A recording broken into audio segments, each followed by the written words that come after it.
Sir नमस्कार। शाबाश।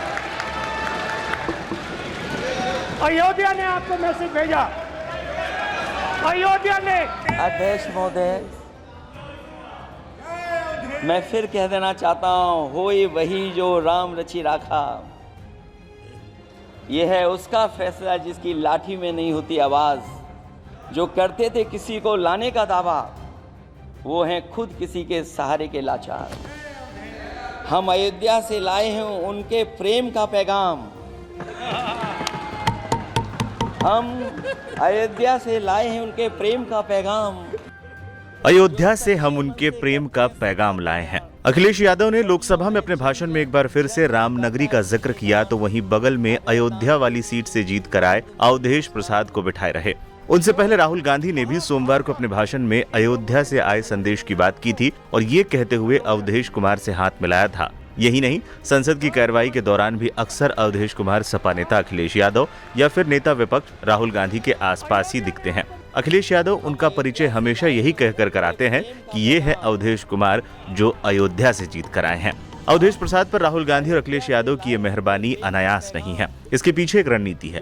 विपक्षी सूत्रों का कहना है कि अवधेश प्रसाद को आगे रखकर बीजेपी की अयोध्या वाली दुखती रग को बार बार छेड़ने की तैयारी है। इसके अलावा अवधेश प्रसाद को लेकर एक ऐसी प्लानिंग पर काम चल रहा है जिससे बीजेपी को पूरे कार्यकाल के दौरान बैकफुट पर रखा जा सके। दरअसल विपक्ष चाहता है कि अवधेश प्रसाद को लोकसभा का डिप्टी स्पीकर बना दिया जाए। कहा जा रहा है कि ममता बनर्जी ने उनके नाम का प्रस्ताव रखा है और इस बारे में राजनाथ सिंह से भी बात की गई है। सरकार ऐसी स्थिति से बचना चाह रही है और डिप्टी स्पीकर के पद को एक बार फिर से खाली रखा जा सकता है। वहीं विपक्ष चाहता है कि डिप्टी स्पीकर पर भी चुनाव हो ही जाए और अवधेश प्रसाद को कैंडिडेट बना दे। अवधेश प्रसाद को लेकर विपक्ष की यह रणनीति है कि अवधेश प्रसाद को कैंडिडेट बनाकर एक साथ कई नैरेटिव सेट कर दिए जाएं। एक ये कि अवधेश प्रसाद दलित समुदाय की पासी बिरादरी से आते हैं। यदि बीजेपी उनका विरोध करे तो ये संदेश दिया जाए कि ये सरकार दलित विरोधी है। इसके अलावा उन्हें मौका देकर अयोध्या वाला नैरेटिव भी सेट किया जाए। बीजेपी जहां से राम मंदिर का मुद्दा उठाती रही है वहीं से वो हारी है और इस बार उसे अब तक इसकी टीस है।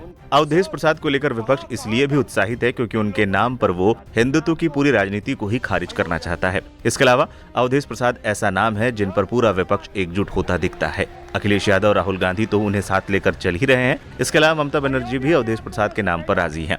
अन्य दलों को भी कोई समस्या नहीं है। दिलचस्प है कि सदन में विपक्ष के सांसद अक्सर जय अवधेश के नारे लगाते हैं। गौरतलब है कि अवधेश का अर्थ अयोध्या अथवा अवध का राजा होता है।